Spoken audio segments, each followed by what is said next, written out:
On his first full day in office, Joe Biden has had a nearly singular focus, addressing the COVID-19 pandemic head on. 3,000 to 4,000 deaths per day. To date, more than 24 million Americans, 24 million Americans have been infected. Let me be very clear. Things are going to continue to get worse before they get better. The honest truth is we're still in a dark winter of this pandemic. It's certainly a different approach than the last administration took, with Trump having barely uttered a word about the 400,000 plus people who've died so far. But the new president is looking to change things fast, signing 10 more executive orders today, all focused on the pandemic. Among them, using the Defense Production Act to require companies to make a protective gear and supplies needed for testing and vaccine administration, expanding testing, putting more federal money towards vaccination efforts, creating new OSHA guidance to keep workers safe from COVID-19, creating new testing and quarantine guidelines for people traveling to the U.S. from overseas, and requiring masks on planes, buses, trains, and at airports. Yesterday, Biden signed an order requiring masks in all federal buildings as well. He's also asking all Americans to wear masks in public everywhere for at least the next 100 days. And as he made clear today, he'll be relying on the guidance from his top experts from here on out. We're going to make sure they work free from political interference and that they make decisions strictly based on science and health care alone. Vice President Harris and I and our entire administration will always be honest and transparent with you about both the good news and the bad. We will level with you when we make a mistake. We'll straight up say what happened. At Biden's order, the U.S. is once again a part of the World Health Organization that's trying to solve this crisis, with Dr. Anthony Fauci leading that coordination. And, of course, vaccine distribution efforts are topping the agenda. But with reports that the new administration only realized after the inauguration yesterday, there was no real existing distribution plan at all, that effort seems like it's in more trouble than ever. And as for how we're doing in this state, Massachusetts is falling further toward the bottom of the pack, ranking in 31st place when it comes to the percent of the population that's gotten a first vaccine dose by the Washington Post count. That's down from 26th place this time last week. And while Governor Charlie Baker admitted today that the rollout so far has been lumpy and bumpy, those are his words, not mine, he also said we can expect a lot more vaccine infrastructure in the state in the coming weeks. And so with case rates and hospitalizations falling in recent days, he made this announcement this afternoon. We believe it's okay and it's time to start a gradual easing of some of the restrictions we put in place in the fall. Effective Monday, the stay-at-home advisory currently in place from 10 to 5 a.m. will be lifted, and businesses that have been ordered to close by 9:30 will no longer have to do so. But now that we know the more contagious COVID variant is in the state, is it really the time to be easing up? I'm joined by Dr. Louise Ivers, the Executive Director of Mass General Center for Global Health. Doctor, it's good to see you. Nice to be here. Thank you. I have to say, there's an inverse proportion between how much I read about the vaccine and how much I understand, so I'm really glad you are here. According to CDC numbers that I looked at today, we have more than twice as many doses available in Massachusetts as we have injected into people's arms. Why? That's a great question. I think, partly actually we're due an update. It's normally coming out around 5 p.m. on Thursdays. We're due an update on how many doses we've actually given. But that's the same number that I'm seeing, that we've only given about half. I think, there's a balance between being orderly, making sure that we proceed along the phases of who needs it the most, who's the most vulnerable, being focused on equity, which is so important. There's a balance between that and going fast. And we clearly need to go faster and just be a little bit more prepared for a little bit of outside our perfect. I think that's the case. That's sort of the Massachusetts versus Florida experiment, I should say. Let me quote you to you. You tweeted this the other day. You said, on the U.S. strategy, we should end each day with no COVID-19 vaccines in the freezer. Every day with a shot in the freezer is a day too many. Massachusetts governor, meaning Baker, please let us go faster. Are you an outlier with that perspective, or are you sort of representative of people who do what you do in Massachusetts? I mean, I can only speak for myself, but I did receive a lot of messages from people who said, we agree with you. I mean, we have vaccines in the freezer and we have patients that we'd like to vaccinate. We have vulnerable people. So I think I did hear a lot of positive reinforcement of that idea, I must admit. You know, I assume the argument on the other side is that since the state has made a decision that we can't take a risk that a second dose will not be available in timely fashion while we're giving out first doses to additional people. Is that argument persuasive that we don't know? The supply chain is so weak and has been so unreliable and so broken that maybe they do have to hold those back to ensure that a second dose is there. It doesn't persuade you, obviously.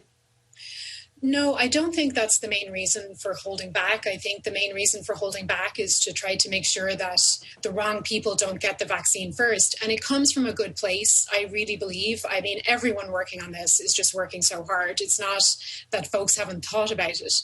But I think there's an overly big concern that things will be a free-for-all, you know, that it would be disorderly and that we couldn't manage the demand.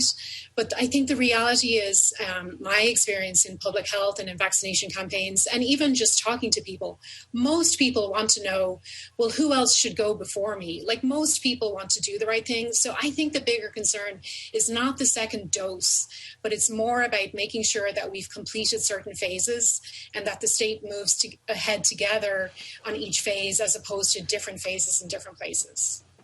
You know, I have to say, I've said this repeatedly here. We have one of the smartest governors in the country who's got a healthcare background. The woman running the coronavirus task force in the state, Mayor Lou Sutters, head of Health and Human Services, is a committed, longtime public servant. I read in the Wall Street Journal this the other day. This is from the 31st of December.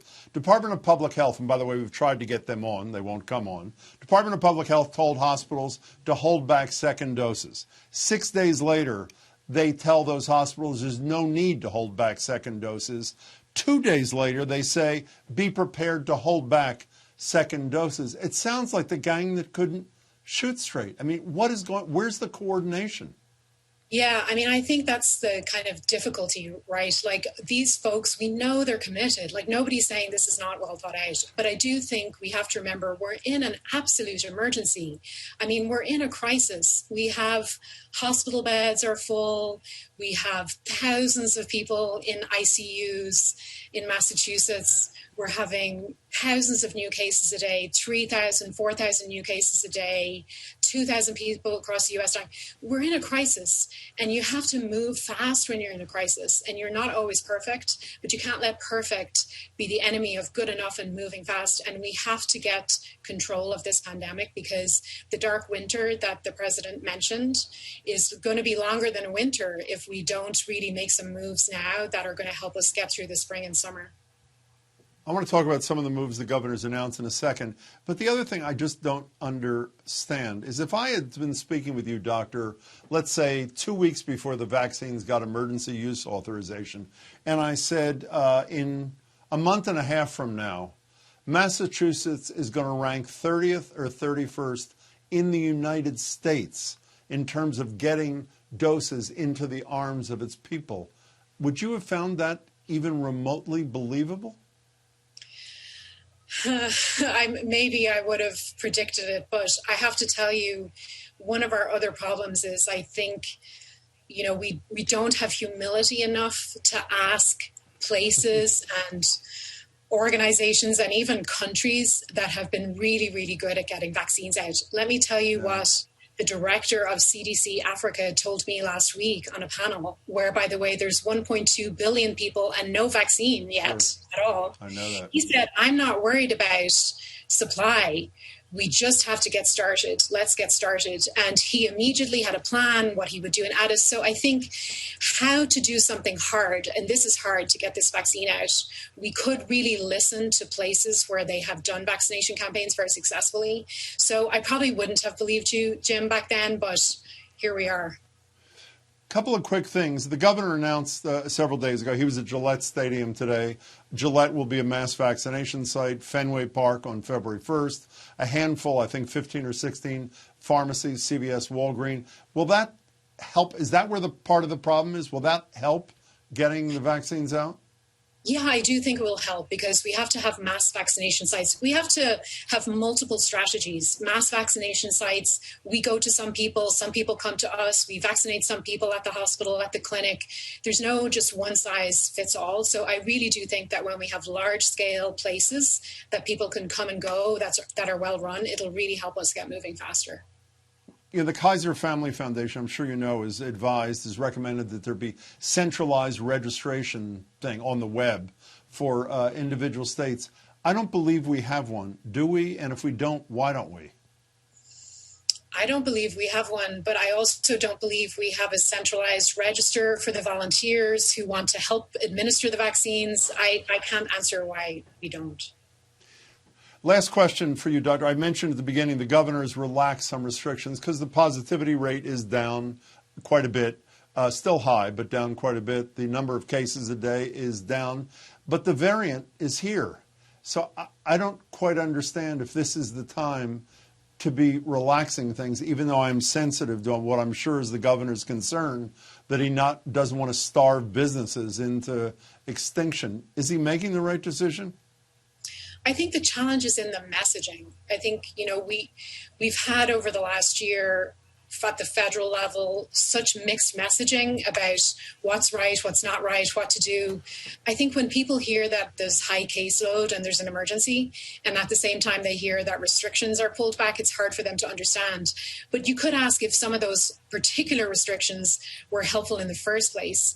A curfew from 10 to 5, like the vaccine, the virus doesn't know what time it is. It knows who's around it. It's seeking places to infect. So I don't think it's necessarily out of the realm of normal to change some things as you go. But I do think getting the messaging right is really important. And I'm not sure if we've struck that exact balance. And people can be confused. And when they're confused, it does erode their trust in your decisions. Doctor, I want you to know I know a lot and understand a lot more than I did 9 minutes ago. And I thank you for that. I appreciate it. My pleasure. Thank you.